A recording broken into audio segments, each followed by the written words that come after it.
기도하겠습니다. 사랑과 은혜가 많으신 아버지 하나님, 주님의 은혜에 감사와 찬양을 드립니다. 아버지, 이 시간에도 우리와 함께하여 주시옵시고 우리가 진리를 알아가는 데 부족함이 없도록 역사하여 주시옵소서.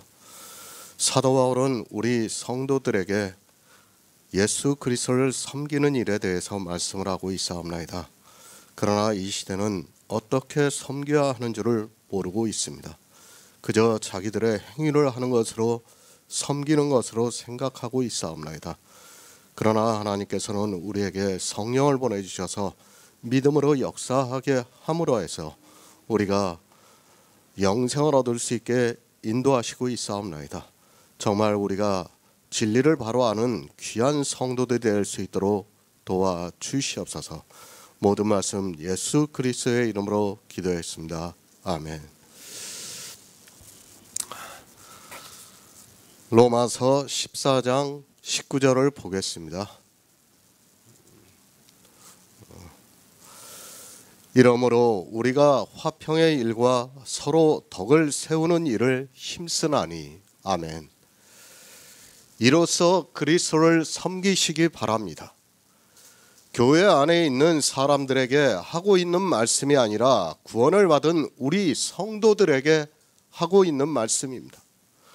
그런데 이 시대는 교회 안에 있는 자기들이 그리스도를 섬긴다고 하면서 그리스도의 구속의 은혜를 대적하는 일을 하고 있습니다. 어떻게 예수 그리스도를 섬깁니까? 그것을 모릅니까? 로마서 14장을 보고도 그것을 모른다면 그는 아직 구원을 받지 못한 사람입니다. 사도 바울은 우리 성도가 어떻게 예수 그리스도를 섬길 수 있는가를 아주 자세하게 가르쳐주고 있습니다.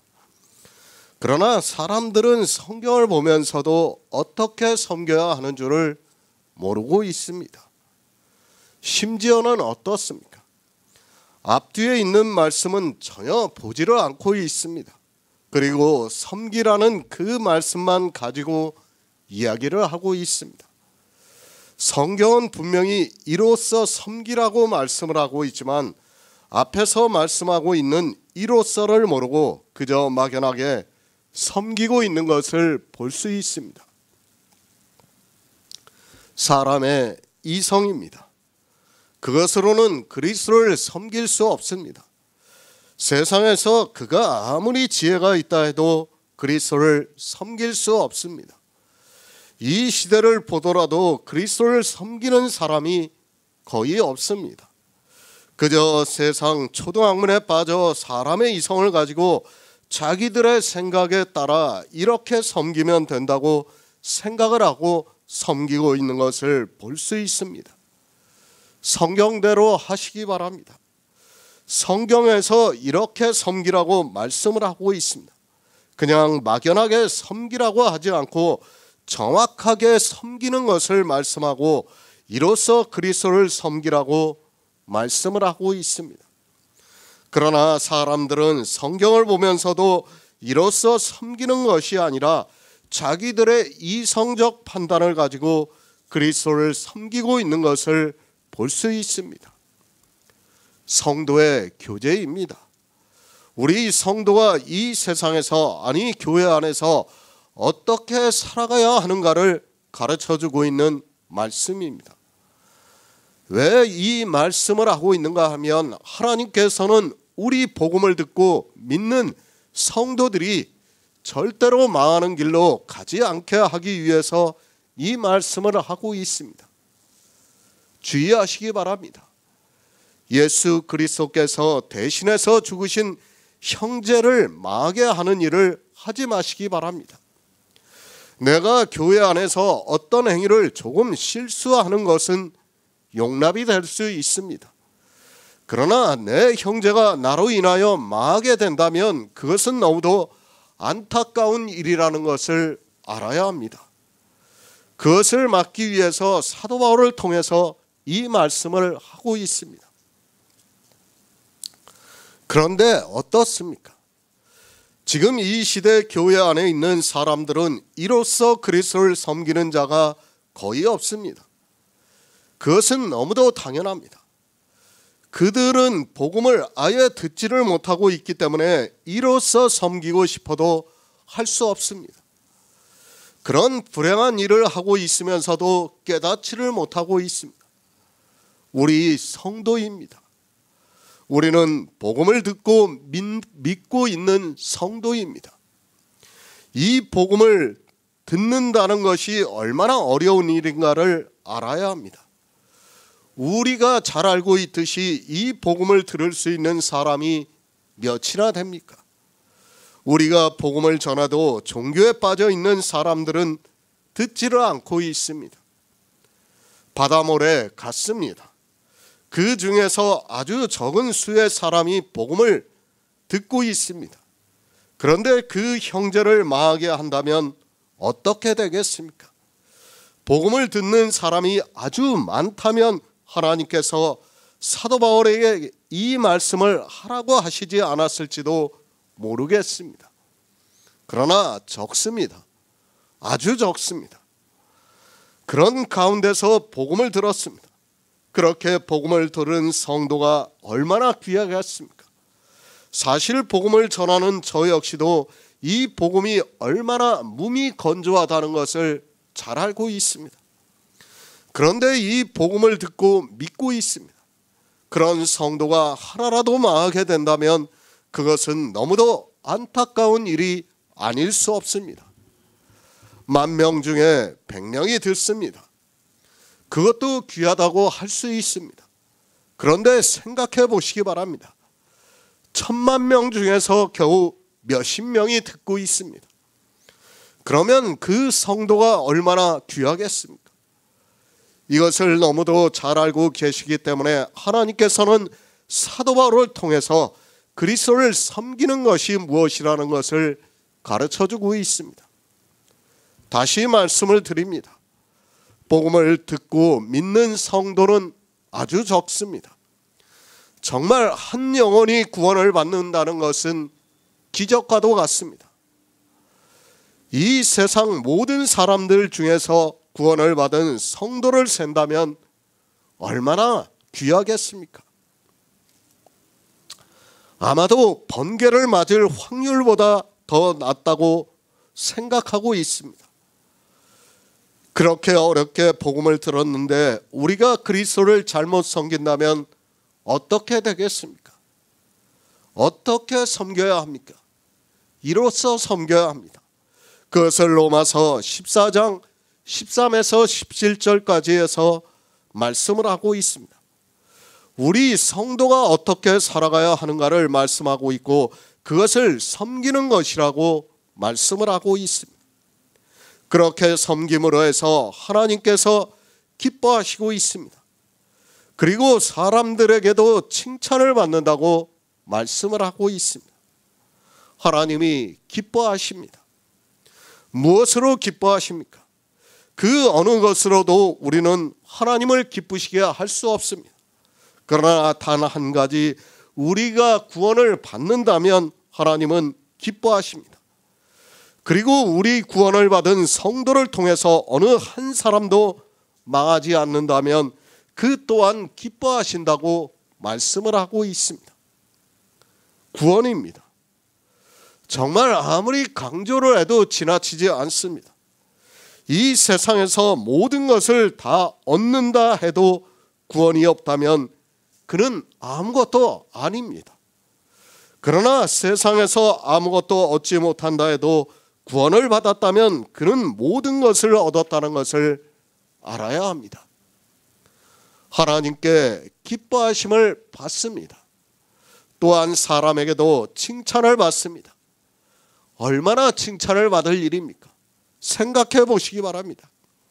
그가 구원을 받을 수 있게 그리스도를 섬기면서 살아가고 있다면 그로 인하여 구원을 받은 사람은 아무리 칭찬을 해도 아깝지 않다고 생각하고 있습니다. 그렇지 않습니까? 교회 안에서 행위를 잘해서 사람들에게 칭찬을 받는 것이 무슨 의미가 있습니까? 아무것도 아닙니다. 그것은 바람에 날리는 겨와 같다는 것을 알아야 합니다. 그러나 그리스도를 잘 섬김으로 해서 내 형제가 구원을 받는다면 그 형제는 아무리 칭찬을 해도 아깝지 않습니다. 사도 바울이 우리에게 구원에 대해서 말씀을 하고 있습니다. 새 번역을 보겠습니다. 그러므로 우리는 서로 화평을 도모하는 일과 서로 덕을 세우는 일에 힘을 씁시다. 성도입니다. 구원을 받은 우리 성도들에게 하고 있는 말씀입니다.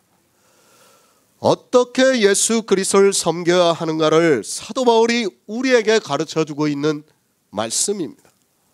로마서 14장 13에서 18절까지에서 말씀을 하고 있습니다.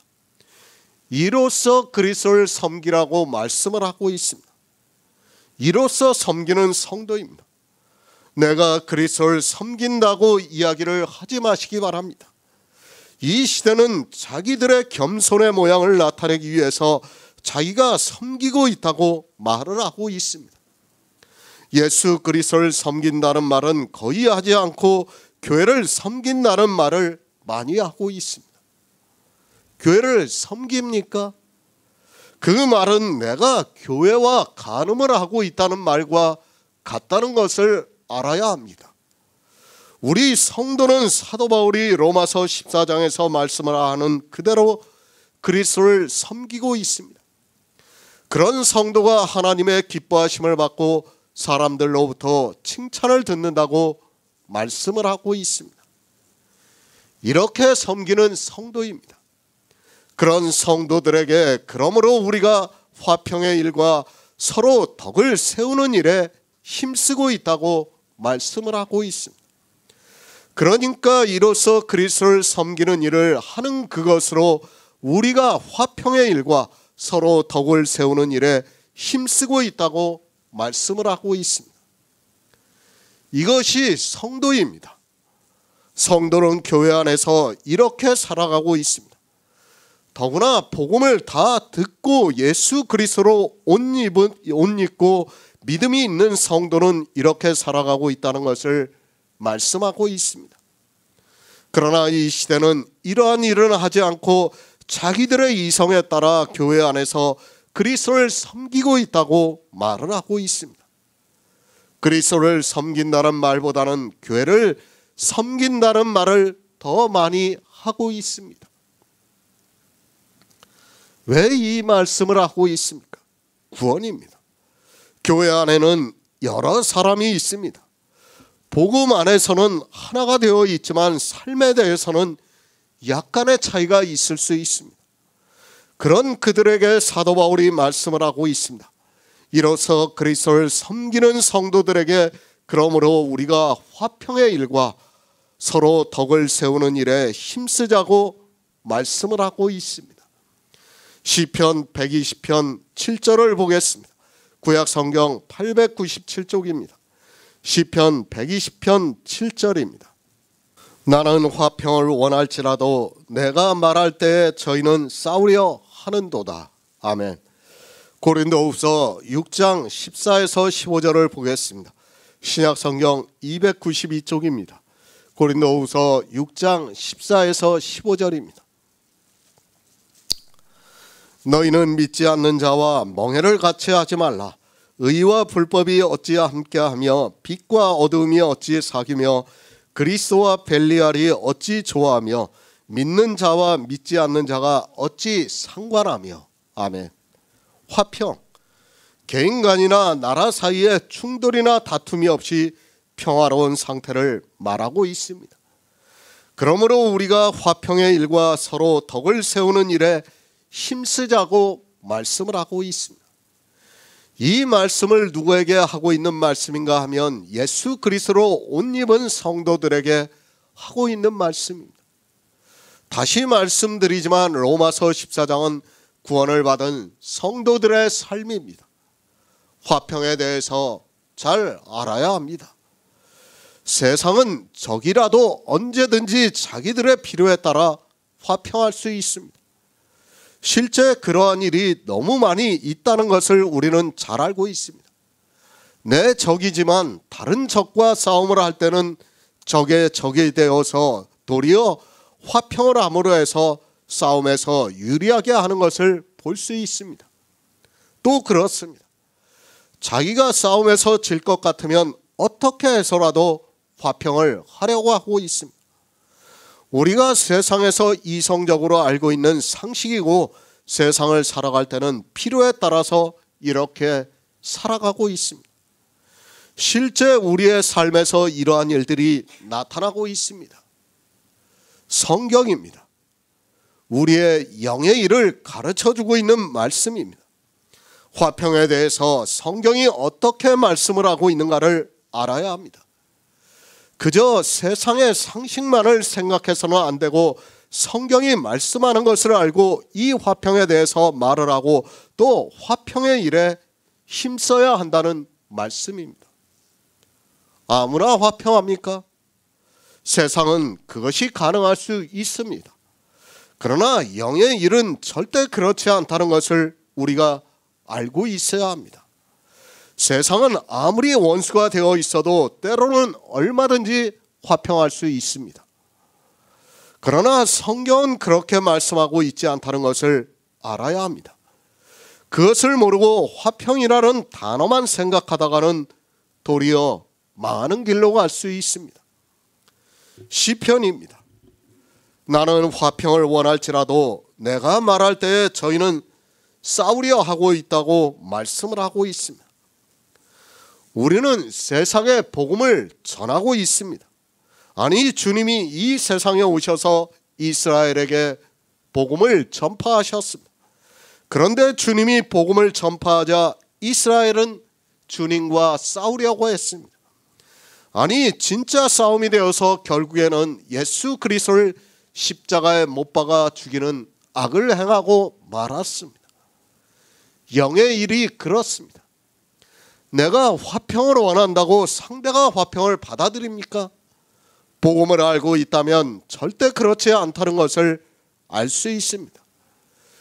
율법을 지키는 사람들끼리는 혹시 화평할 수 있을지 몰라도 우리 복음을 가지고 있는 성도와는 우리가 화평을 원할지라도 그들이 싸운다는 것을 알고 있어야 합니다. 복음을 전합니다.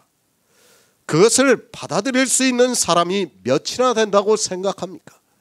시편의 말씀과 같이 저희는 반드시 싸우려고 합니다. 왜 싸우려고 하는가 하면 우리가 율법을 지키는 것이 악하다고 말을 하기 때문입니다. 율법을 지키는 사람들 입장에서는 도무지 받아들일 수 없는 말을 하기 때문에 당연히 싸우려고 하고 있습니다. 아무나 화평할 수 있는 것이 아닙니다. 우리가 아무리 선한 마음으로 복음을 전할지라도 율법주의에 있는 사람들은 반드시 싸우려 한다는 것을 알아야 합니다. 아무에게나 화평할 수 있다고 생각하지 마시기 바랍니다. 그리고 우리가 화평을 원한다고 해서 그것이 될 수 있다고 생각하지 마시기 바랍니다. 그것을 고린도후서에서도 말씀하고 있습니다. 믿는 자입니다. 그리고 믿지 않는 자입니다. 의와 불법이 어찌 함께하며 빛과 어둠이 어찌 사귀며 그리스도와 벨리알이 어찌 좋아하며 믿는 자와 믿지 않는 자가 어찌 상관하느냐고 말씀을 하고 있습니다. 화평합니까? 우리가 믿지 않는 자와 화평할 수 있습니까? 절대로 화평할 수 없다는 것을 알아야 합니다. 제가 복음을 전하지 말라는 말씀이 아닙니다. 우리는 그럴지라도 복음을 전해야 합니다. 그러나 우리가 복음을 전하더라도 지혜롭게 해야 합니다. 이미 율법주의로 인하여 이익을 취하고 있는 자에게 복음을 전하면 반드시 싸우게 되어 있다는 것을 알아야 합니다. 복음을 전하는 일과 함께하는 일은 다릅니다. 아직 복음을 듣지 못하고 있는 사람들에게 복음을 전하는 일은 반드시 우리가 해야 할 일입니다. 그가 분명히 율법주의에 있을지라도 복음을 전해야 합니다. 그러나 율법주의와 함께하는 일은 안 된다는 것을 알고서 복음을 전해야 합니다. 예배를 합니다. 우리가 율법주의와 함께 예배할 수 있습니까? 그들도 우리 예배에 참석할 수 없고 우리 역시 그들이 드리고 있는 예배에 함께할 수 없습니다. 그들과는 사귈 수도 없고 그들과는 조화가 될 수 없다는 것을 사도 바울이 우리에게 가르쳐주고 있습니다. 그들과 화평할 수 있습니까? 로마서 14장 말씀을 오해를 해서 우리가 화평의 일에 힘쓰자고 하니까 무조건 화평을 하면, 아니 세상의 이성을 따라 화평하는 것이 좋다고 생각을 해서는 안 됩니다. 우리 복음을 가진 성도들은 그들과는 절대로 사귈 수 없고 함께할 수 없고 조화가 될 수 없습니다. 그들끼리는 가능합니다. 그래서 어떻게 하고 있습니까? 최근에 일고 있는 일이 교회 일치운동을 하고 있습니다. 이 세상에 있는 모든 교회는 하나라고 말을 하고 있습니다. 실제 이렇게 이 세상의 이성에 따라 화평하는 일에 힘쓰고 있습니다. 그런 것이 이 세상의 이성에는 좋게 보이기 때문에 세상 사람들로부터 칭찬을 듣고 있는 것을 볼 수 있습니다. 서로 교리가 다릅니다. 그리고 서로 이단이라고 했습니다. 그런데 교회 일치 운동을 하면서 화평을 하고 있는 것을 볼 수 있습니다. 그들이 왜 화평할 수 있는가 하면 서로 교리는 조금 다르더라도 율법을 지키는 일에 있어서는 같기 때문에 화평할 수 있다는 것을 알아야 합니다. 그러나 우리 믿는 성도는 율법을 지키지 않기 때문에 절대로 화평할 수 없다는 것을 알아야 합니다. 안 됩니다. 우리 믿는 성도입니다. 그리고 율법을 지키는 사람들입니다. 그들을 믿지 않는 자라고 말씀을 하고 있습니다. 이 둘이 어떻게 화평할 수 있습니까? 우리는 예수 그리스도께서 율법을 완전케 하신 것을 믿음으로 받아들이고 있고 그들은 율법을 지켜야 한다고 말을 하고 있습니다. 이 둘은 절대 화평할 수 없다는 것을 알아야 합니다.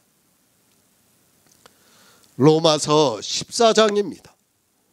지금 누구에게 하고 있는 말씀입니까? 오해하지 마시기 바랍니다. 분명히 로마서 13장까지 모든 복음의 말씀을 전했습니다. 그 말씀을 듣고 믿음으로 해서 이제 우리 성도는 예수 그리스도로 옷 입었습니다. 그런 성도들에게 이 말씀을 하고 있습니다. 성경입니다. 먼저 누구에게 하고 있는 말씀인가를 알아야 합니다. 그러나 이 시대는 성경을 보면서도 누구에게 하고 있는 말씀인가를 전혀 모르고 있습니다. 예수 그리스도로 옷 입지도 않은 사람들이 이 화평이라는 단어만 보고 아무 것이나도 다 화평을 하려고 하고 있고 실제 율법을 지키고 있는 자기들끼리는 화평을 하고 있습니다. 왜 이 말씀을 하고 있습니까? 다시 말씀드리지만 이 말씀의 본문은 로마서 14장 3에서 12절까지입니다. 그 말씀에 대해서 말씀을 하고 있다는 것을 알아야 합니다. 그 말씀에 대해서 그런즉으로 말씀을 이어가고 있습니다.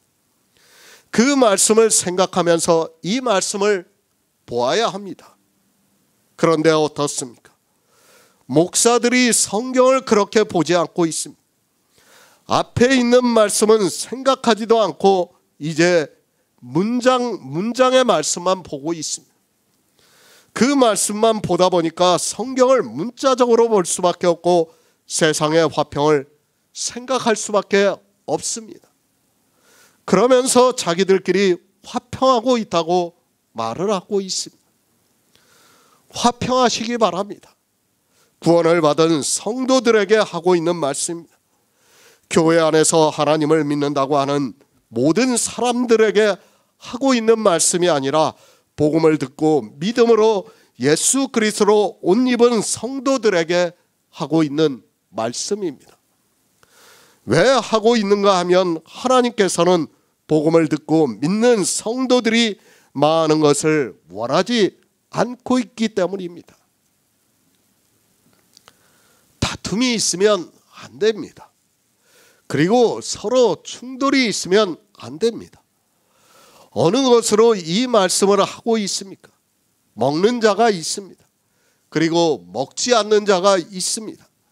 이 날을 저날보다 낮게 여기는 자가 있습니다. 그리고 모든 날을 같게 여기는 자가 있습니다. 모든 날을 중히 여기는 자도 있습니다. 그들에게 화평의 일에 힘쓰라고 말씀을 하고 있습니다. 우리는 인생입니다. 때로 고집을 피울 때도 있습니다. 우리가 사도행전을 보아서 잘 알겠지만 바나바와 사도 바울이 심하게 다투었습니다. 다투었다고 해서 어느 누가 잘못을 했다는 것이 아닙니다. 둘 다 맞습니다. 그러나 그런 인간적인 다툼이 있다 보면 복음을 전하는 일에, 아니 성도와 교제를 하는 일에 방해가 될 수 있기 때문에 사도 바울이 지금 로마서를 통해서 이 말씀을 하고 있습니다. 시편 37편 37절을 보겠습니다. 구약 성경 829쪽입니다. 시편 37편 37절입니다. 완전한 사람을 살피고 정직한 자를 볼지어다. 화평한 자의 결국은 평안이로다. 아멘. 화평에 힘쓰시기 바랍니다. 우리 성도들은 화평에 힘써야 합니다. 그런데 어디에서 화평에 힘써야 하는가를 사도 바울이 말씀을 하고 있습니다. 우리가 세상에 복음을 전하는 일은 로마서에서 말씀하고 있는 화평하는 일과는 조금 다르다는 것을 알아야 합니다. 복음을 전해야 합니다. 그것을 하지 말라고 하는 것이 절대로 아닙니다. 우리는 할 수만 있다면 복음 전하는 일에 힘써야 합니다. 그러나 지금 로마서 14장에서 말씀을 하고 있는 화평하는 일은 그런 것이 아니라 구원을 받은 성도들 안에서 있는 일을 말씀하고 있습니다. 복음입니다. 우리는 예수 그리스도 안에서 하나입니다. 그런데 우리가 화평하지 못한다면 그것은 복음을 전하는 데 있어서 상당한 문제가 될 수 있습니다. 우리가 얼마나 적은 숫자입니까? 바다모래 같은 많은 사람들 중에서 남은 자만이 예수 그리스도로 옷 입고 있습니다. 그렇게 적은 숫자의 사람이 구원을 받는데 그들이 서로 다투고 반목을 하고 있다면 복음을 듣고 믿을 수 있는 사람은 그만큼 더 적어질 수밖에 없습니다. 세상을 보시기 바랍니다. 모든 교회가 다 율법주의가 되어서 종교가 되어 있습니다. 우리 성도들과 같은 모임이 세상에 여러 곳이 있다면 굳이 이 말씀을 하지 않아도 된다고 생각을 하고 있습니다.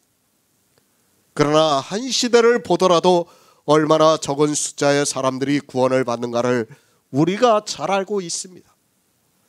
그런 가운데서는 더욱더 화평의 일에 힘써야 합니다.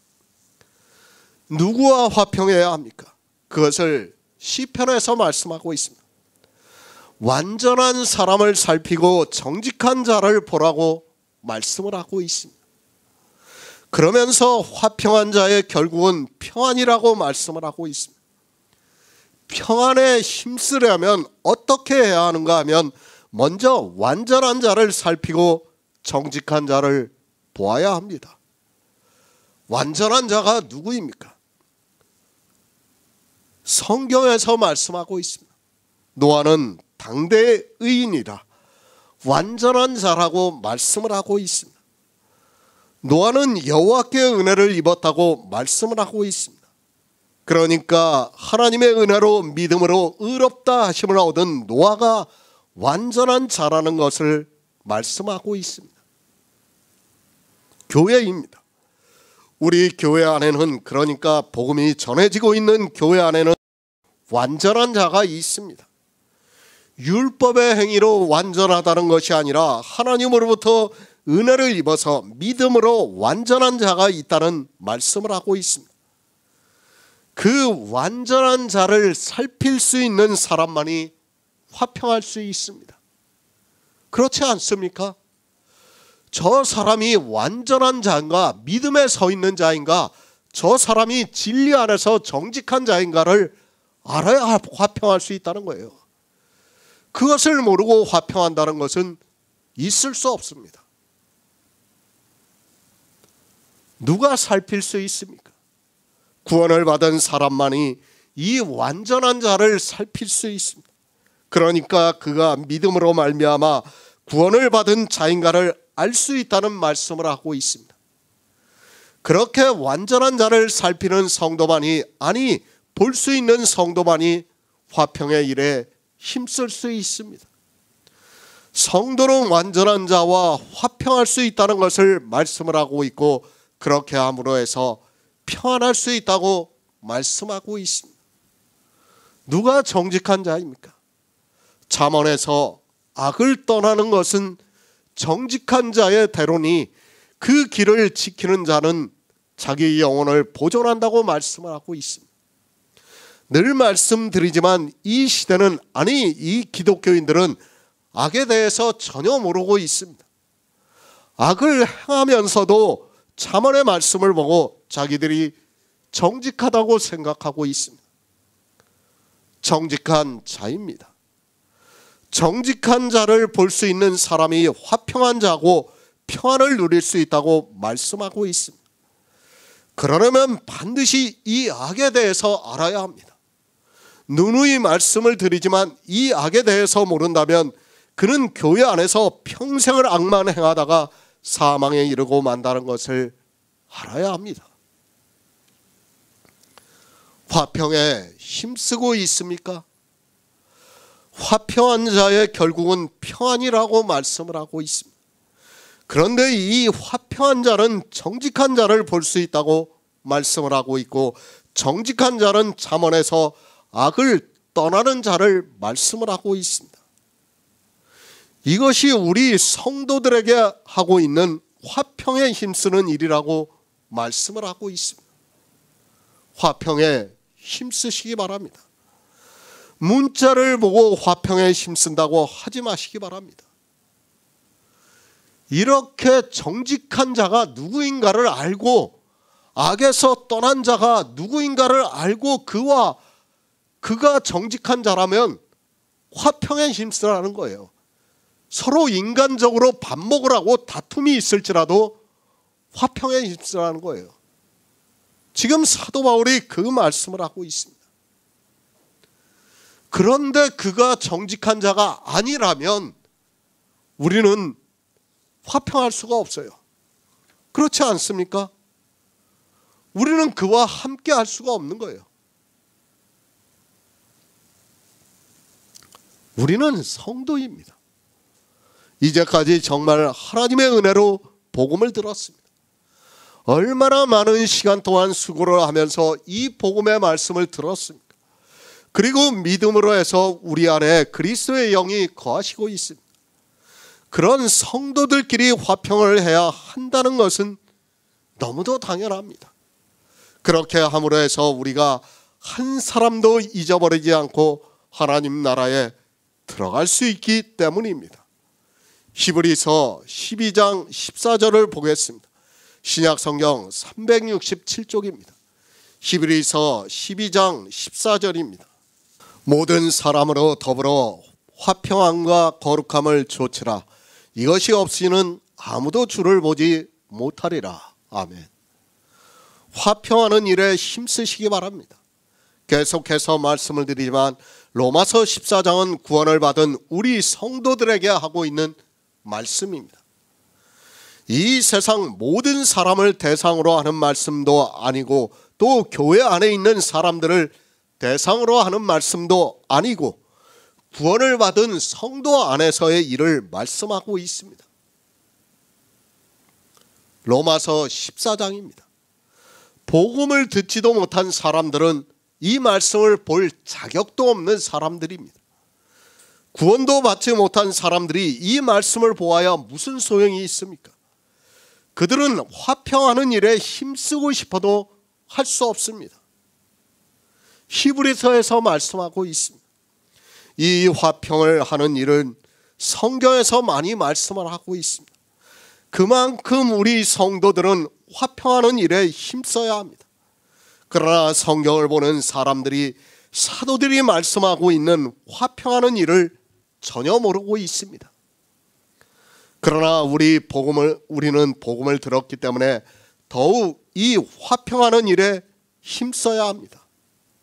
왜 화평하는 일에 힘써야 합니까? 그것을 히브리서에서 이것이 없이는 주를 배웁지 못한다고 말씀을 하고 있습니다. 우리가 앞에서 시편의 말씀을 통해서 누가 화평하는 일을 했는가를 말씀을 하고 있습니다. 완전한 자를 살피고 정직한 자를 볼 수 있어야 한다고 말씀을 했습니다. 이것을 보지 못하는 사람이 어떻게 화평할 수 있습니까? 절대로 화평하는 일에 힘쓸 수 없다는 것을 알아야 합니다. 히브리서 11장입니다. 우리가 믿음의 장이라고 말씀을 하고 있습니다. 그 믿음의 장을 말씀하고 나서 이제 12장에서 믿음의 주인 예수 그리스도를 믿자고 말씀을 하고 있습니다. 그 믿음이 있는 성도들에게 모든 사람으로 더불어 화평함과 거룩함을 조치라고 말씀을 하고 있습니다. 새 번역입니다. 모든 사람들과 화평하게 지내라고 번역이 되어 있습니다.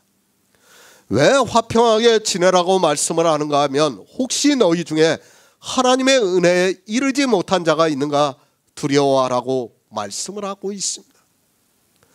화평하게 지내는 것이 무엇인가 하면 완전한 자를 살피고 정직한 자를 볼 수 있어야 한다고 말씀을 하고 있습니다.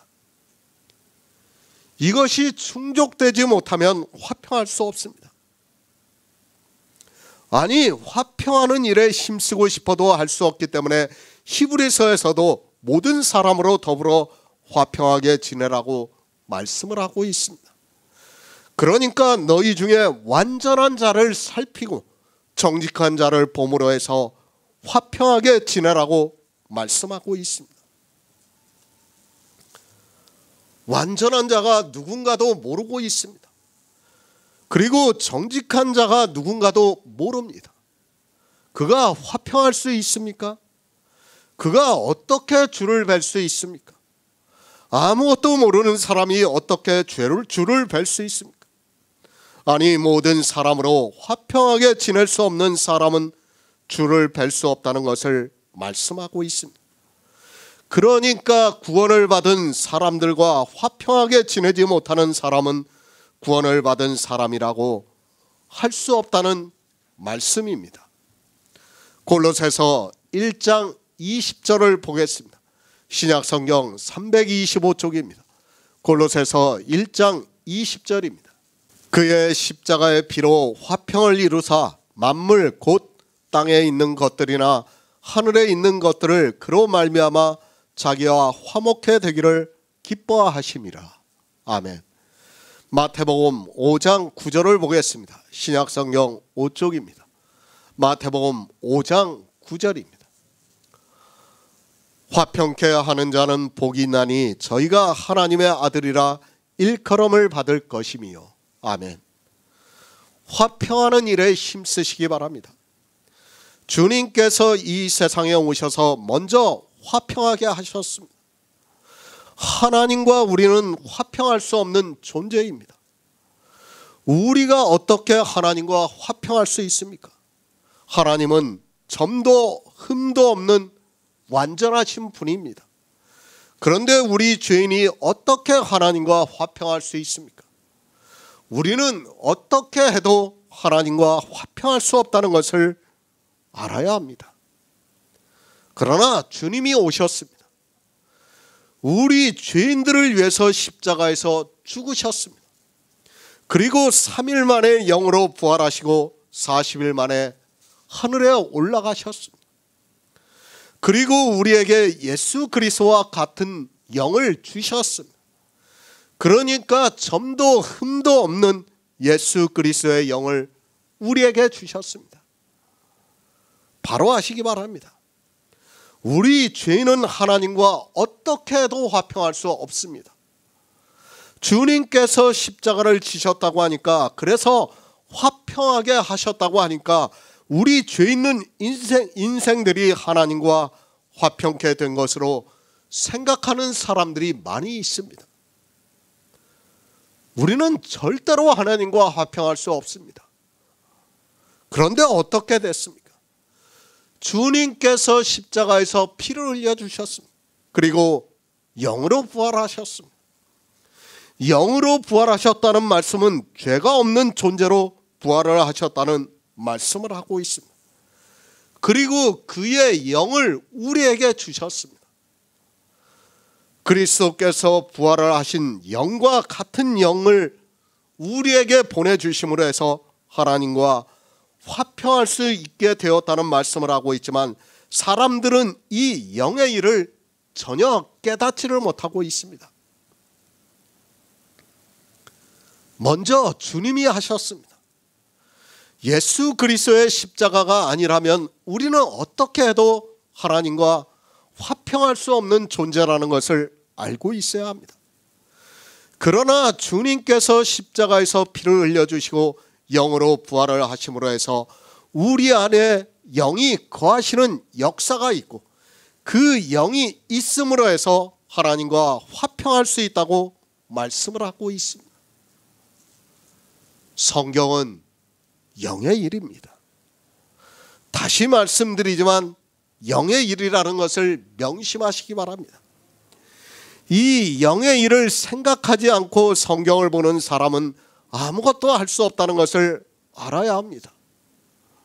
아니, 예수 그리스도를 믿고 싶어도 믿을 수 없다는 것을 알아야 합니다. 이 화평을 알아야 합니다. 주님께서 어떻게 우리를 화평케 하셨는가를 알아야 합니다. 그런데 이 시대는 영의 일을 전혀 알지 못함으로 해서 이 화평하는 일에 전혀 깨닫지를 못하고 있습니다. 이 영의 화평한 일을 모르니까 자기들의 육체로 그 일을 하려고 하다가 모두가 망하는 길로 가고 있습니다. 우리는 알고 있습니다. 주님이 어떻게 우리를 화평케 하셨는가를 알고 있습니다. 그리고 이제 그 화평하는 일을 하고 있습니다. 화평케 하는 자는 복이 있나니 저희가 하나님의 아들이라 일컬음을 받을 것이라고 말씀을 하고 있습니다. 우리 성도들끼리는 화평해야 합니다. 또 어떻습니까? 세상 사람들에게도 이 일을 해야 합니다. 아직 복음을 듣지 못하고 있는 사람들에게 주님이 화평케 하신 일을 전해야 한다는 말씀을 하고 있습니다. 우리는 이 일을 알고 있기 때문에 더욱 화평한 일에 힘써야 합니다. 특히 교회 안에 성도들끼리는 더욱 그렇게 해야 합니다. 그런 성도들을 하나님의 아들이라고 말씀을 하고 있습니다. 화평하는 일에 힘쓰시기 바랍니다.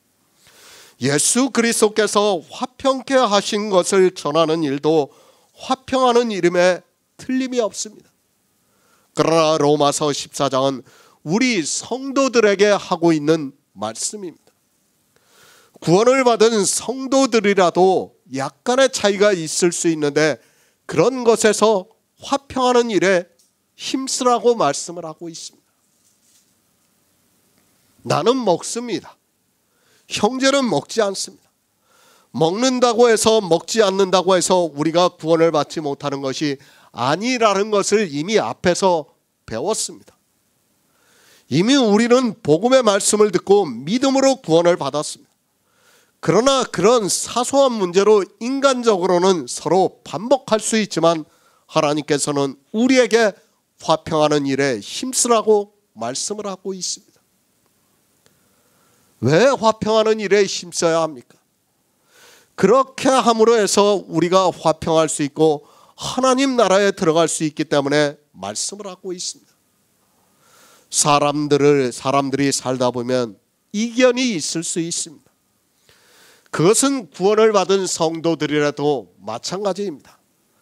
그러나 형제의 구원을 위해서는 화평하는 일에 힘쓰는 자가 되어야 한다는 것을 말씀하고 있습니다.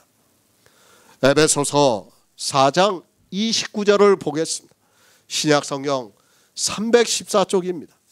에베소서 4장 29절입니다. 무릇 더러운 말은 너희 입 밖에도 내지 말고 오직 덕을 세우는 데 소용되는 대로 선한 말을 하여 듣는 자들에게 은혜를 끼치게 하라. 아멘. 성도입니다. 우리는 구원을 받은 성도라는 것을 잊어서는 안 됩니다. 그런 성도들에게 사도 바울이 그러므로 우리가 화평의 일과 서로 덕을 세우는 일에 힘쓴다고 말씀을 하고 있습니다. 구원입니다. 하나님께서는 우리 성도가 끝까지 구원을 받는 것을 원하시고 있습니다. 그렇기 때문에 로마서 14장을 통해서 우리 성도 간에 있을 수 있는 일을 말씀하고 있습니다. 구원을 받은 성도지만 혹시라도 형제를 망하는 일을 하는 일이 있을 수 있기 때문에 말씀을 하고 있습니다. 우리는 사람입니다. 구원은 우리 영의 일이고 우리는 아직 육을 가지고 살아가고 있습니다. 그 형제가 아무것도 하지 않는 것이 아니라 교제를 하고 있고 예배를 하고 있습니다. 그런 가운데서도 우리는 하나님 나라를 잃어버리지 않도록 해야 한다는 것을 말씀하고 있습니다. 덕을 세우는 일입니다. 이 세상을 살아가면서 이야기를 하고 있는 그런 덕을 말하는 것이 절대로 아닙니다. 성경은 그런 세상의 일이 아니라 우리가 구원을 받는 데 있어서의 일을 말씀하고 있습니다. 우리 성도는 그리스도를 섬기는 자로서 하나님의 기뻐하심을 받고 있고 사람에게도 칭찬을 받으면서 살아가고 있습니다. 그런 우리에게 말씀을 하고 있습니다. 화평의 일과 덕을 세우는 일에 힘쓴다고 말씀을 하고 있습니다. 이 덕을 세우는 일이 무엇인가를 에베소서에서 말씀을 하고 있습니다. 무릇 더러운 말은 너희 입 밖에도 내지 말고 오직 덕을 세우는 데 소용되는 대로 선한 말을 하여 듣는 자들에게 은혜를 끼치게 하라고 말씀을 하고 있습니다. 더러운 말입니다. 그것이 무엇인가를 성경을 통해서 알아야 합니다. 무릇 육체의 일은 현저하니 더럽다고 말씀을 하고 있습니다. 교회 안에서 육체로 하는 모든 일이 더럽다는 것을 말씀을 하고 있습니다. 그런데 이 시대는 이 더러운 말을 너무도 많이 하고 있는 것을 볼 수 있습니다. 목사들의 설교입니다. 이 더러운 말이 안 들어가면 설교가 안 되고 있는 것을 볼 수 있습니다. 아니, 자기들이 하고 있는 말이 더럽다는 것을 전혀 모르고 그저 세상의 이성을 따라 이야기를 하고 있는 것을 볼 수 있습니다. 사도 바울은 더러운 말은 입 밖에도 내지 말라고 말씀을 하고 있지만 목사들부터가 더러운 말이 무엇이라는 것을 모르고 있습니다. 덕이 없습니다. 더러운 말을 입으로 하면 덕을 세울 수 없습니다. 그런데도 사람들은 성경을 보면서도 더러운 말이 무엇이라는 것을 전혀 모르고 있습니다. 그러니까 사람들이 교회 안에서 육체로 하고 있는 행위를 하라고 하는 그 말이 더럽다는 것을 모르고 오히려 육체의 행위를 조장하는 말을 너무도 많이 하고 있습니다. 어떻게 생각합니까? 그것이 참 좋은 말로 들려지고 있습니다. 사람이 육체로 하는 모든 행위를 하라고 하는 말은 다 더럽다는 것을 알아야 합니다. 그런데 그 더러운 말이 교회 안에서 넘치고 있습니다. 그러나 우리 성도는 절대로 그런 더러운 말을 하지 않음으로 해서 덕을 세우는 데 힘쓰고 있습니다. 그리스도 편지입니다. 우리 교제 중에 더러운 말이 있습니까? 우리 설교 중에 더러운 말이 있습니까? 우리는 무엇이 더럽다는 것을 너무도 잘 알고 있기 때문에 할 수 없습니다. 그런 말들이 얼마나 더럽고 그런 말을 함으로 해서 성도를 망하게 한다는 것을 알고 있기 때문에 더러운 말을 하지 않고 있습니다. 입 밖에도 내지 않고 있습니다. 그것이 서로 덕을 세우는 일에 힘쓰는 것이라고 말씀을 하고 있습니다. 우리는 육체로 하는 행위를 가능한 하지 말라고 말을 하고 있습니다. 혹시라도 누군가 이 육체의 일을 하려고 하면 우리는 바로 그것이 행위라는 것을 가르쳐주고 있습니다. 이것이 바로 교회 안에서 서로 덕을 세우는 일이라는 것을 알기 때문에 그렇게 하고 있습니다. 덕을 세우는 일입니다. 선한 말을 해야 합니다. 선한 말이 무엇입니까? 하나님 한 분 외에는 선한 이가 없다는 말씀을 하고 있습니다.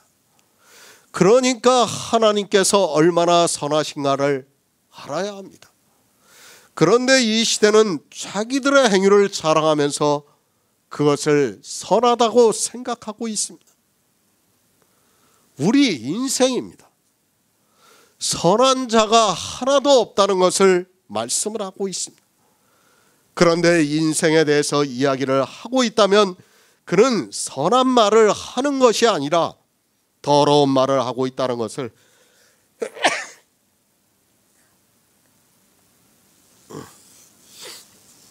알아야 합니다. 특히 목사들이 설교를 하면서 인생들이 한 일을 예화로 많이 하고 있는데 그런 모든 것이 다 더러운 말이 되어서 사망에 이르게 한다는 것을 알아야 합니다. 하나님만 선하십니다. 그러면 우리는 하나님에 대해서만 말을 해야 합니다.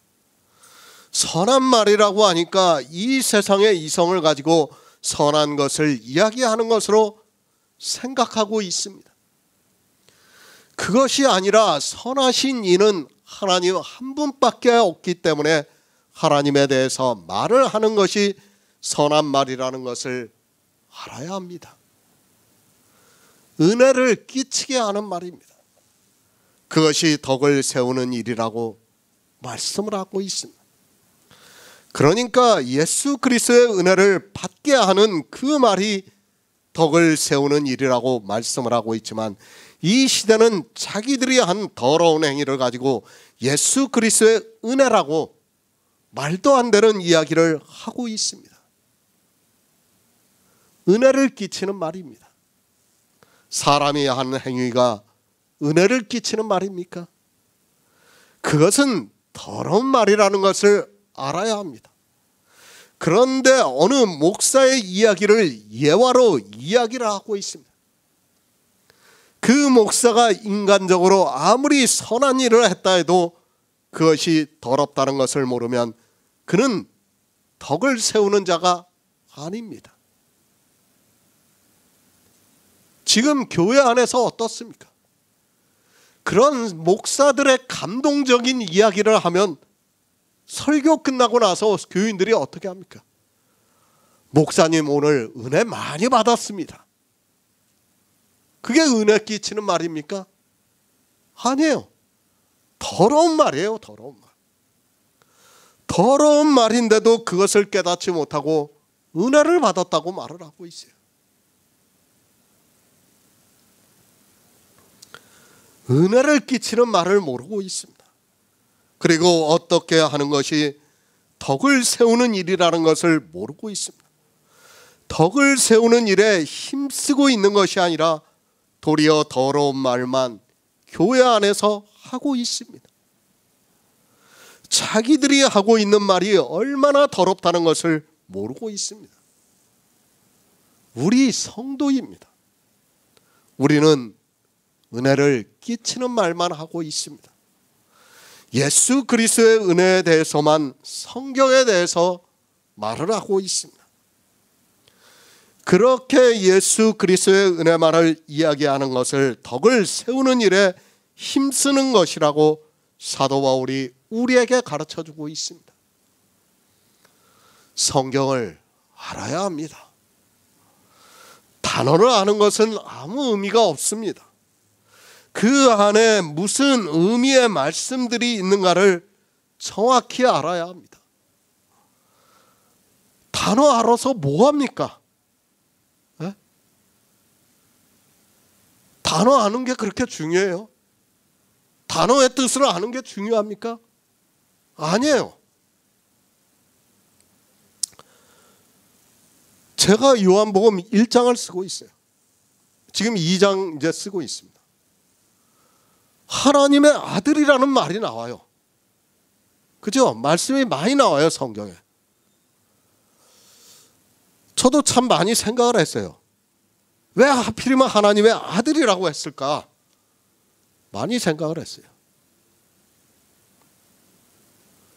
하나님의 아들이라고 하는 말은 그 사람들이 그렇게 말을 했을 때는 이사야 9장 6절의 말씀을 자기들이 알고 얘기하는 거예요.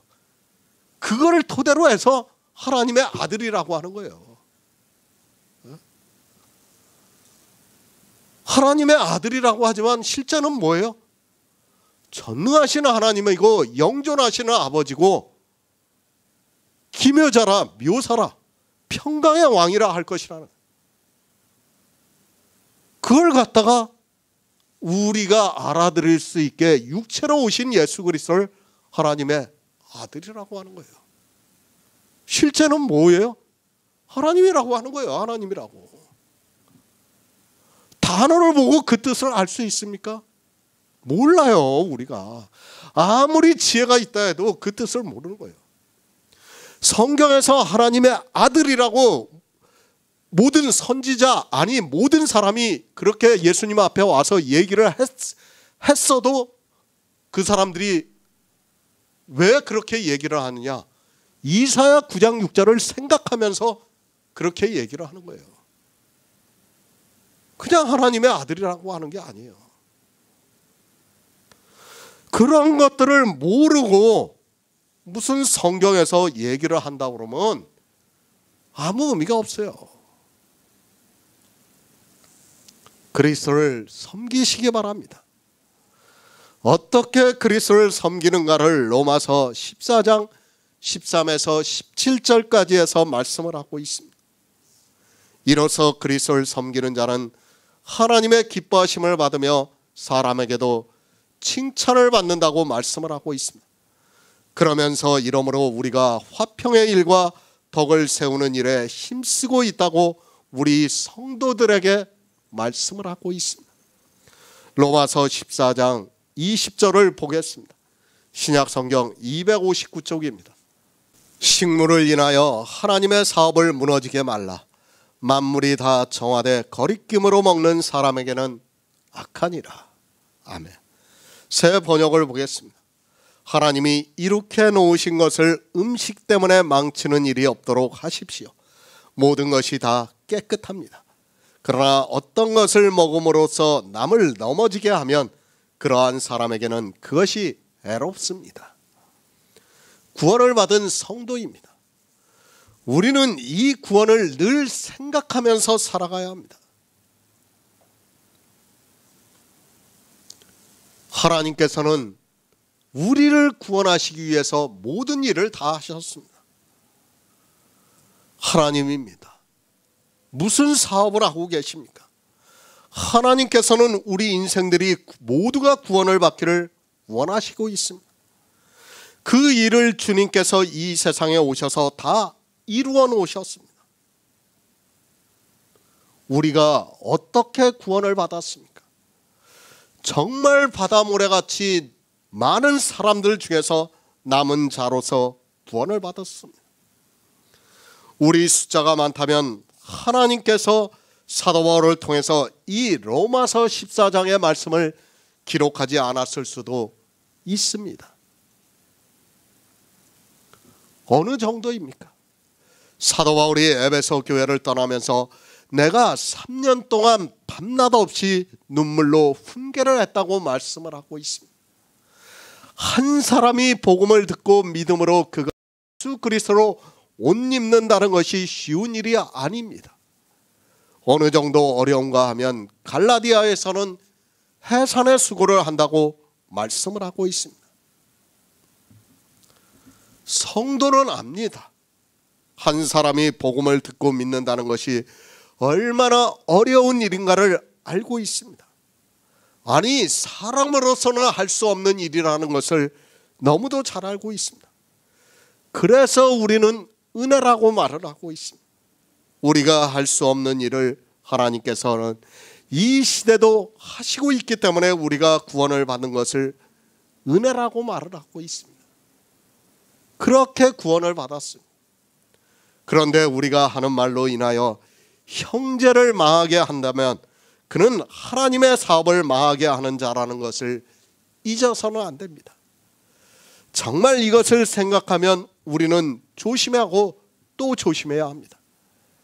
우리 성도들 모임에서 가장 조심해야 하는 말이 바로 이것이라고 생각하고 있습니다. 식물입니다. 이것을 먹는 식물로 생각하는 사람은 없을 것이라고 생각하고 있습니다. 이것도 식물로 생각하고 있다면 그는 대책이 없는 사람입니다. 아니, 그는 예수 그리스도를 믿지 않는 게 그에게도 유익하고 또 다른 사람을 위해서도 그렇게 해야 합니다. 하나님의 사업입니다. 사업이라고 하니까 무슨 일을 하는 것으로 생각하지 마시기 바랍니다. 하나님께서는 우리 인생들을 구원을 받을 수 있게 모든 일을 다 이루어 놓으셨습니다.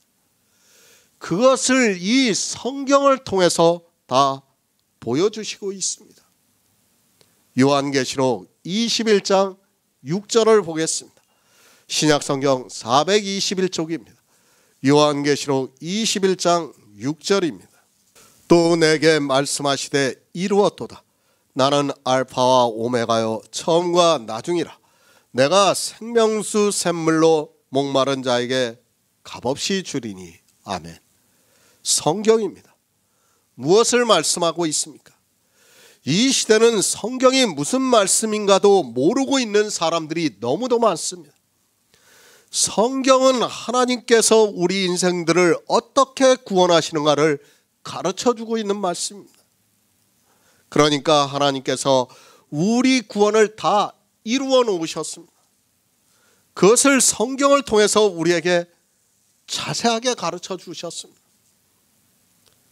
믿으시기 바랍니다. 우리가 할 일이 없습니다. 하나님께서는 이 사업을 다 이루어 놓으셨습니다.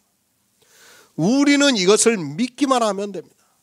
성경에서 하나님께서 어떻게 이루셨는가를 보고 그것을 믿음으로 받아들이면 그것이 우리 안에서 이루어지고 있다는 말씀을 하고 있습니다. 그런데 어떻습니까? 믿지를 않고 있습니다.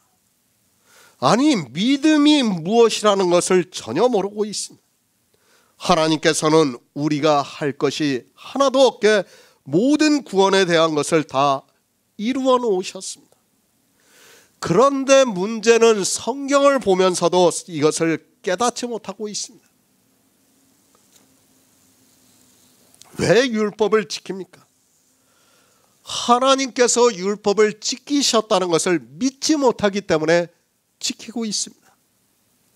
우리를 위해서 예수 그리스도께서 이 세상에 오셔서 율법의 요구를 다 이루셨다는 것을 믿지 못하기 때문에, 아니, 예수 그리스도께서 지키신 그 율법의 부요함을 우리에게 주고 있다는 것을 모르기 때문에 율법을 지키고 있습니다.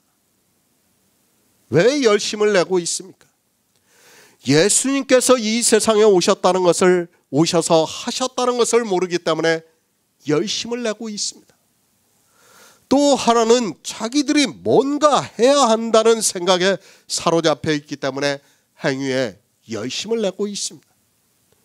그러나 하나님께서 다 이루셨다고 믿는 성도는 절대로 율법을 지키지 않고 외식하는 행위를 하지 않고 있습니다. 값없이 주고 있습니다. 나는 율법을 하나도 지키지 못했습니다. 그러나 예수 그리스도께서 율법을 완전하게 지키셨습니다. 그리고 그 지키신 것을 값없이 주시고 있습니다. 그것으로 인하여 우리가 구원을 받고 있습니다. 예수 그리스도께서 영으로 부활하심으로 말미암아 우리에게도 똑같은 영이 거하시고 있습니다. 하나님의 사업입니다. 그보다 더 중요한 것은 없다고 믿고 있습니다. 그보다 더 중요한 것이 없다고 생각합니다. 사실 우리 인생이 구원을 받아 영광에 참여를 한다는 것이 얼마나 중요한 일입니까? 하나님께서는 우리 죄인들을 사랑하셔서 이 사업을 하고 계십니다. 잊지 마시기 바랍니다. 우리는 어떻게 해도 구원을 받는다는 것을 늘 우리가 어떻게 구원을 받는가를 늘 기억하고 있어야 합니다. 성경은 그것을 가르쳐주고 있습니다. 하나님께서는 정말 우리의 한 사람까지도 사랑하시고 있지만 그것을 깨닫지를 못하고 있습니다. 정말 하나님께서 성령을 보내주시지 않으면 아무리 제가 여러분에게 이 말씀을 전해도 믿어지지가 않아요. 제가 그것을 많이 느껴요. 정말 많은 사람들에게 복음을 전하고 있지만은 그들이 질문을 해와요. 안타까워요. 제가 그냥 먹으라고 해요. 그냥 구원을 얻으려고 해요.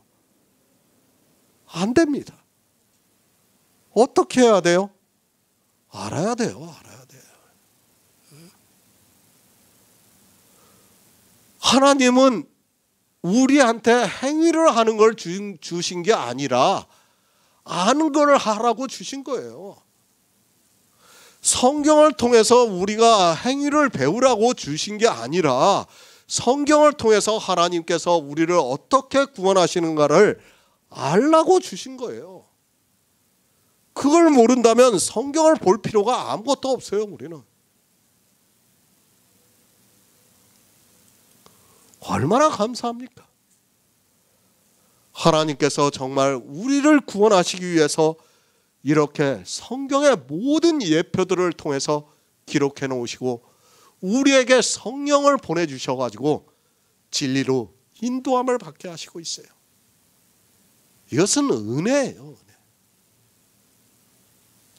시편 136편 25절을 보겠습니다. 구약성경 903쪽입니다. 시편 136편 25절입니다. 모든 육체에게 식물을 주신 이에게 감사하라. 그 인자하심이 영원함이로다. 아멘. 식물을 인하여 하나님의 사업을 무너지게 하지 말라. 성도들에게 하고 있는 말씀입니다. 그러니까 이제까지 복음의 말씀을 듣고 믿음으로 구원을 받은 성도들에게 하고 있는 말씀입니다. 그 성도들이 이제 교회 안에서 교제를 하면서 자기들이 성경에서 안 말씀을 하고 있고 그것으로 인하여 하나님의 사업을 무너지게 하지 말라고 말씀을 하고 있습니다. 식물입니다. 이제까지 우리가 들었던 복음의 말씀입니다. 또 교회 안에서 성도들이 말하고 있는 성경에 대한 말씀입니다. 성도는 교제를 하게 되어 있습니다. 또 그리고 예배를 하고 있고 주의 만찬을 나누게 되어 있습니다. 이때 나오는 모든 말씀이 다 식물입니다. 부딪힐 것이 있습니다. 거칠 것이 있습니다. 그리고 어떤 말씀은 듣는 사람에 따라 속되다고 할 수 있습니다. 때로는 우리가 하고 있는 선한 것이 비방을 받을 수 있습니다. 이 모든 것을 지금 사도 바울은 식물이라고 말씀하고 있고 그 식물로 인하여 하나님의 사업이 무너지게 하지 말라고 말씀을 하고 있습니다. 성경 말씀입니다. 그것은 하나님께서 우리 인생들에게 주신 식물입니다. 우리 모든 육체에게 하나님께서 주신 식물이라고 말씀을 하고 있습니다. 그런데 영의 단단한 식물이 있습니다.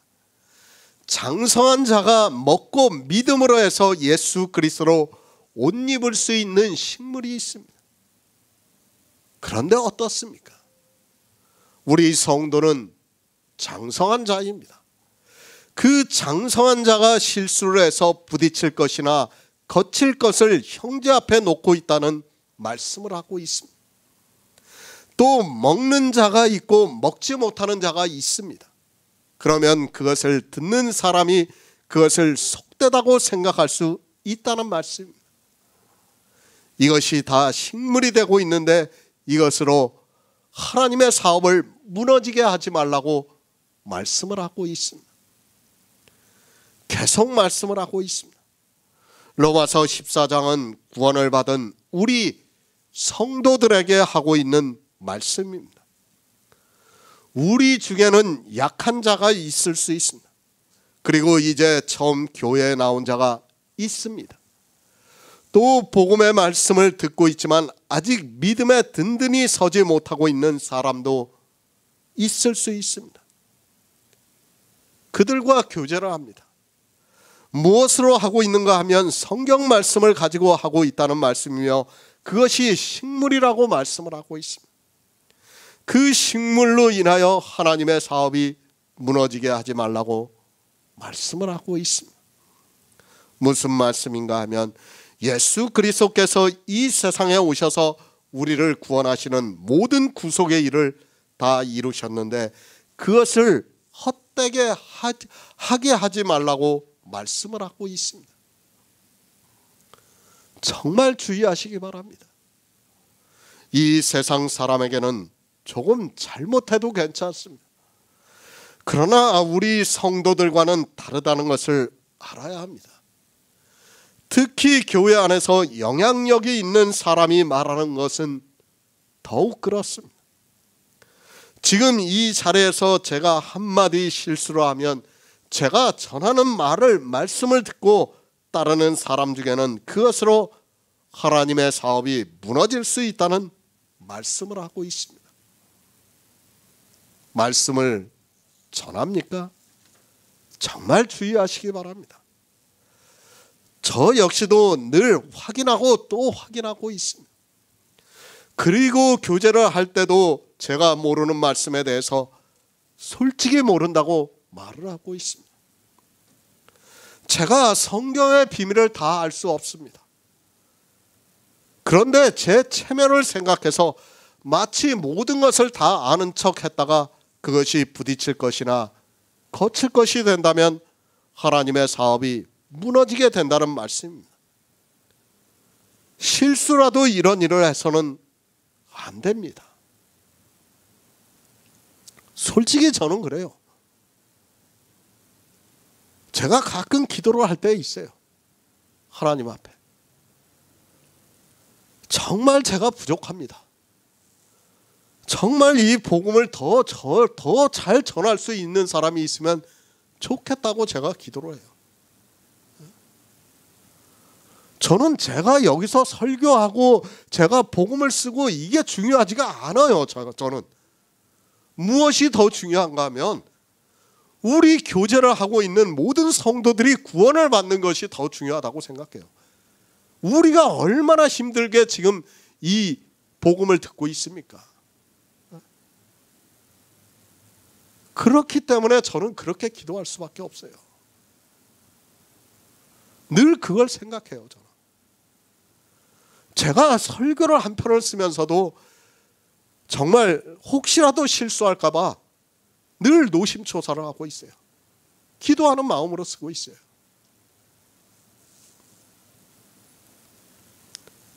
내 이성을 믿지 마시기 바랍니다. 그리고 내 지적인 능력을 믿지 마시기 바랍니다.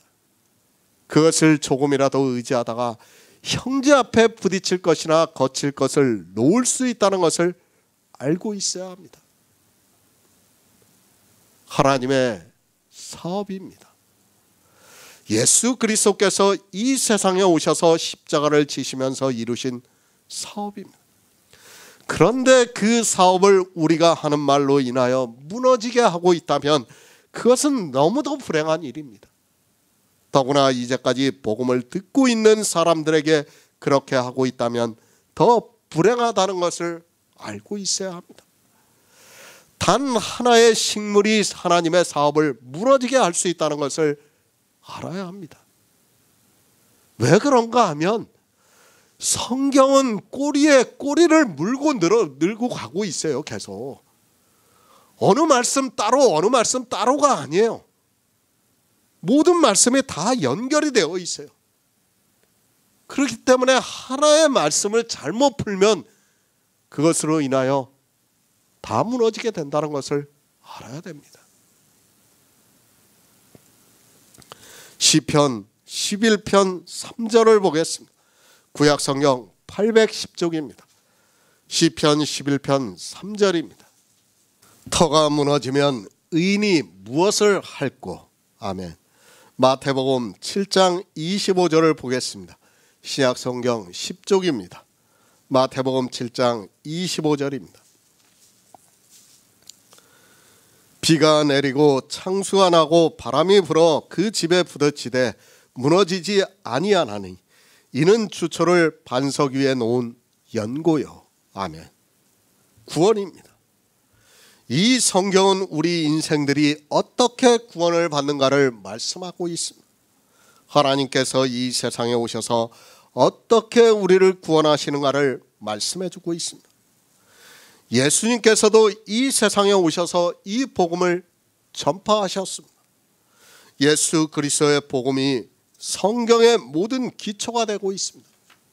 터입니다. 우리가 성전을 지어가고 있다고 말씀을 하고 있습니다. 그런데 이 터가 무너지면 우리는 아무것도 할 수 없습니다. 우리가 구원을 받기까지는 정말 성경에서 이 복음의 말씀을 많이 들어야 합니다. 그리고 그것이 우리의 터로 든든히 서 있고 우리의 주초가 되어서 든든히 서 있을 때 무너지지 않을 수 있다는 것을 말씀하고 있습니다. 주초입니다. 그것을 반석 위에 놓았다고 말씀을 하고 있습니다. 이 반석이 예수 그리스도라고 말씀을 하고 있습니다. 우리는 모든 성경에서 이렇게 예수 그리스도를 알아가고 있으며 믿고 있다는 말씀입니다. 그것을 주님께서 마태복음에서 주초를 반석 위에 놓았다고 말씀하고 있습니다. 또 주님께서 뭐라고 말씀하십니까? 요한복음 5장에서 너희가 성경에서 영생을 얻기 위해서 이 성경을 상고하거니와 이 성경이 내게 대해서 기록했다고 말씀하고 있어요. 문자 아는 거 아무것도 아니에요. 예수 그리스도를 알아야 됩니다. 성경에서. 그건 모르면서 구원을 받았다면 그건 아무것도 아니에요.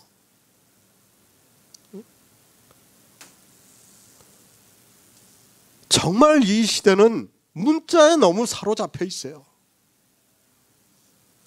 거기서 벗어나지 못하면 절대로 구원을 받을 수 없다는 것을 알아야 됩니다. 제가 빌립과 나다나엘 얘기를 계속 하잖아요. 정말 그 사람들이 왜 예수님을 만날 수밖에 없고 제자가 될 수밖에 없었는가 하면 그들은 성경에서 이미 예수 그리스도를 봤어요. 그렇게 예수 그리스도를 봤기 때문에 예수 그리스도를 만나자마자 이분이 예수 그리스도라는 것을 알아봤어요. 다른 사람들은 다 못 알아봤어도 그 두 사람은 알아봤어요. 그걸 아셔야 돼요. 우리가 성경에서 바로 그걸 위해서 성경을 보고 있는 거예요. 내가 문자 많이 알아서 못합니까? 이거 성경 달달 외워서 뭐 할 거예요? 아무 의미가 없어요. 정말 성경에서 예수 그리스도가 누구라는 것을 그에 대해서 증거한 것을 우리가 듣고 들을 때 그때 우리가 믿음으로 든든히 설 수 있다는 거예요. 성경은 그렇게 말씀하고 있지만 사람들이 듣지 않고 있습니다. 정말 하나님의 사업을 무너지게 하는 사람이 우리 가운데서는 있어서는 안 된다고 저는 믿고 있습니다. 우리 안에는 그런 사람이 없다고 믿고 있습니다. 이제까지 복음을 듣고 주 예수 그리스도로 옷을 입고 정욕을 위하여 육신의 일을 도모하지 않고 있는 우리는 없다고 믿고 있습니다. 그러나 사도 바울이 왜 이 말씀을 하고 있는가 하면 아직 교회 안에는 믿음이 연약한 자가 있기 때문에 말씀을 하고 있습니다. 하나님의 사업입니다. 왜 무너지는가를 알아야 합니다. 의인이 누군가를 모르기 때문에 무너지고 있습니다. 나의 의인은 믿음으로 살리라는 그 말씀을 모르기 때문에, 아니 믿음을 모르기 때문에 터가 무너지고 있습니다. 그리고 반석 위에 주초를 놓지 않고 있기 때문에 무너지고 있다는 말씀입니다. 예수 그리스도를 알면 그냥 우리는 든든히 서 있을 수 있어요. 믿음에 선다는 거예요. 근데 모르기 때문에 사람들이 무너지는 거예요. 성도입니다. 우리는 이 일에 이제까지 힘써왔습니다. 오직 성령 안에서 의와 평강과 희락을 누리기 위해서 수고를 마다하지 않고 왔습니다. 정말 바라고 바라는 구원을 받기 위해서 반석 위에 주초를 놓기를 수고를 했습니다. 그 일을 함으로 해서 우리는 하나님의 사업을 이루었습니다. 물론 그것까지도 하나님의 인도하심이라고 굳게 믿고 있습니다. 사도행전 8장 36절을 보겠습니다. 신약성경 201쪽입니다. 사도행전 8장 36절입니다. 길 가다가 물이 있는 곳에 이르러 내시가 말하되 보라 물이 있으니 내가 세례를 받음에 무슨 거리낌이 있느뇨. 아멘. 만물이 정합니다. 그런데 거리낌으로 먹는 사람에게는 악하다고 말씀을 하고 있습니다. 우리는 성경을 정말 바로 볼 수 있어야 합니다.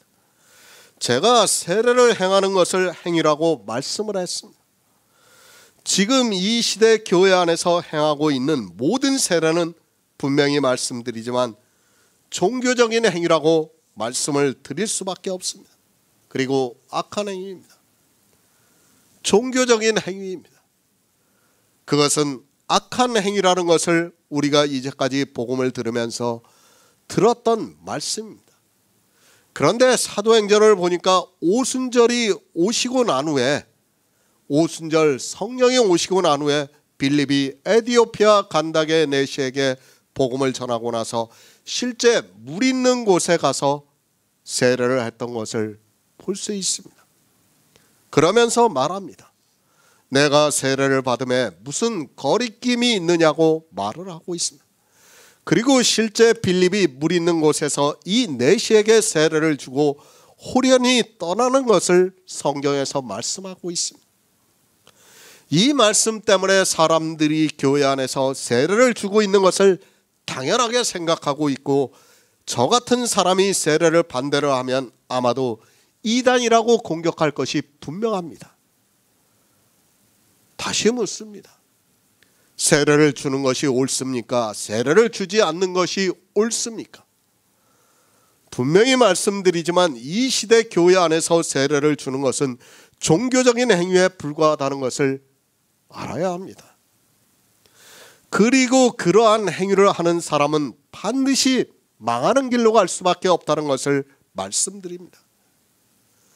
누가 저를 이단이라고 해도 저는 같은 말씀을 할 수밖에 없습니다. 사도행전의 말씀입니다. 정말 오해하지 마시기 바랍니다.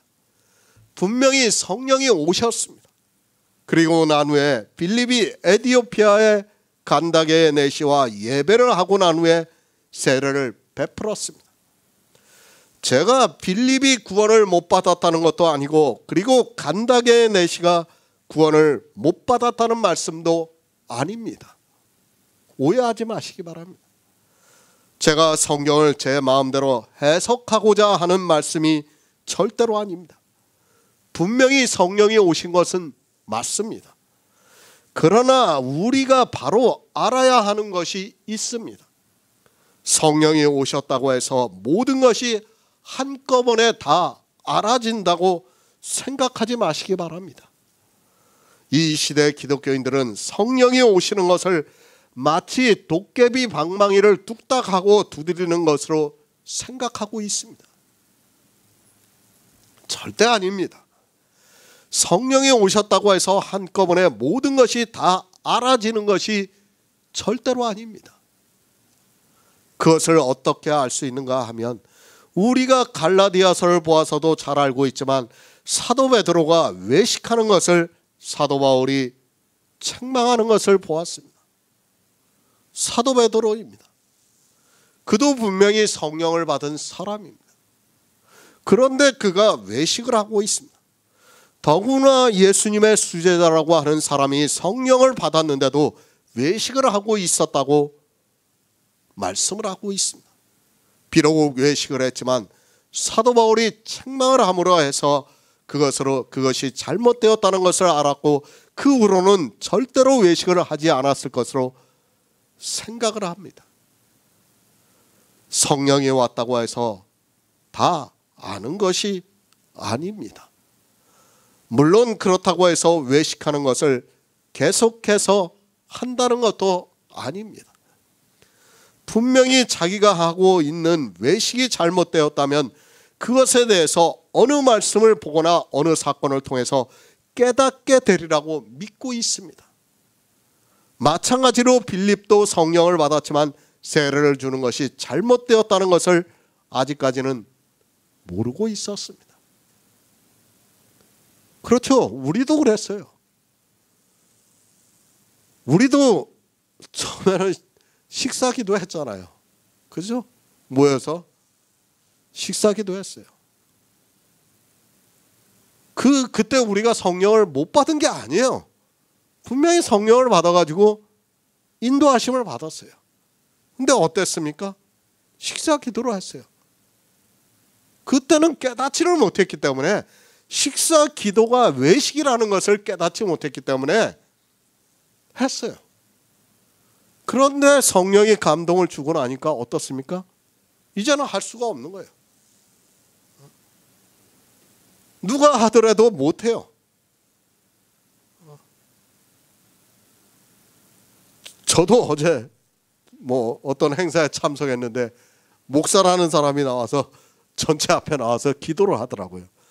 기도할 수 있는 상황도 아닌데 기도를 하더라고요. 그냥 눈 뜨고 있었지만 정말 한심한 거예요. 한심한 거예요. 그 정도로 사람들이 다 외식에 사로잡혀 있어요.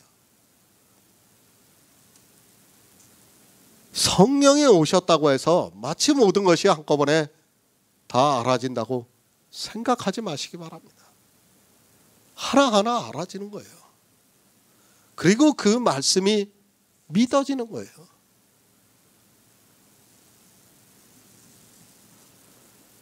그것을 어떻게 알 수 있습니까? 이제 사도행전 10장에서 성령 세례에 대해서 말씀하고 있습니다. 아직 성령 세례를 누구도 받지 못한 때입니다. 그때 복음을 듣고 예배를 한 간다게 네시가 세례를 받은 것은 아무 문제가 되지 않습니다. 그래서 세례를 받으면서 무슨 거리낌이 있겠느냐고 말을 하고 있습니다. 만약입니다. 빌립이 알았다면 물 세례는 성령 세례의 예표라는 것을 알았습니다. 그것을 알고 있었는데 간다게 네시가 내가 세례를 받는 것이 무슨 거리낌이 있겠느냐고 말을 했다면 아마도 빌립은 안 된다고 했을 것이 분명합니다. 그리고 성령 세례를 받아야 한다는 것을 말했을 것이 분명합니다. 여기까지 알았습니다. 그래서 빌립도 그렇고 간다게 네시도 내가 무슨 거리낌이 있느냐고 하면서 세례를 베풀었습니다. 그렇게 거리낌이 없이 먹은 것은 아무 문제가 없다고 말씀을 하고 있습니다. 그러나 이것이 안 된다는 것을 알고 먹으면 그것은 악하다고 말씀했어요. 그러니까 우리가 기독교인으로 있을 때 모르고 했을 때는 거리낌이 없이 했어요. 그거는 어쩔 수 없다는 거예요. 그거는. 그러나 이제는 어떻습니까? 다 알고 있어요. 하면 안 돼요. 누군가 옆에서 식사 기도를 하더라도 참여를 하면 안 돼요. 우리는 외식이라는 걸 아는데 어떻게 합니까? 할 수 없습니다. 세례를 받으라는 말씀이 아닙니다. 세례를 받아도 된다는 뜻으로 드리는 말씀이 절대로 아닙니다. 우리는 이것이 종교적인 행위라는 것을 알고 있습니다. 그렇기 때문에 우리에게는 반드시 거리끼는 것이 되고 있습니다. 그렇게 거리낌으로 먹는 그 사람에게는 악하다고 말씀을 하고 있습니다. 모르고는 할 수 있습니다. 그러나 저는 그렇게 믿고 있습니다. 빌립도 그렇고 간다게의 내시도 나중에 이것을 알았을 것이라고 믿고 있습니다. 그래서 바로 뒤에 사도행전 10장에서 성령 세례에 대해서 말씀을 하고 있습니다. 하나님의 말씀입니다. 모든 것이 정합니다. 우리를 구원하시는 말씀입니다. 그런데 어느 말씀을 보고 거리낌으로 먹는 사람이 있다면 그것은 악하다고 말씀을 하고 있습니다. 이제 우리는 그런 사소한 것까지도 자세하게 알고 있습니다. 그런데 모든 것을 다 알고 있는 우리가 어느 말씀을 먹는 데 있어서 거리낌으로 먹고 있다면 그것이 악하다는 것을 말씀하고 있습니다. 이제까지 복음을 듣고 믿은 성도들에게 하고 있는 말씀입니다. 우리는 성경에서 복음을 보고 있습니다. 그리고 그 말씀들이 다 정하다는 것을 알고 있습니다. 성경의 모든 말씀들이 우리를 구원하시는 말씀이라는 것을 알고 있습니다. 그런데 그 말씀을 알고 있는 성도가 거리낌으로 먹고 있다면 먹는 사람에게는 악하다고 말씀을 하고 있습니다. 만물이 다 정합니다. 하나님께서 우리를 구원하시는 모든 말씀은 정합니다. 우리는 그렇게 정하다는 것을 알고 있고 믿고 있습니다.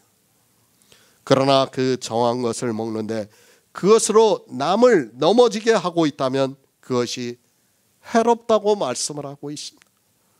우리 성도는 무엇이라도 다 먹을 수 있지만 그것으로 남을 넘어지게 해서는 안 된다는 것을 말씀을 하고 있습니다.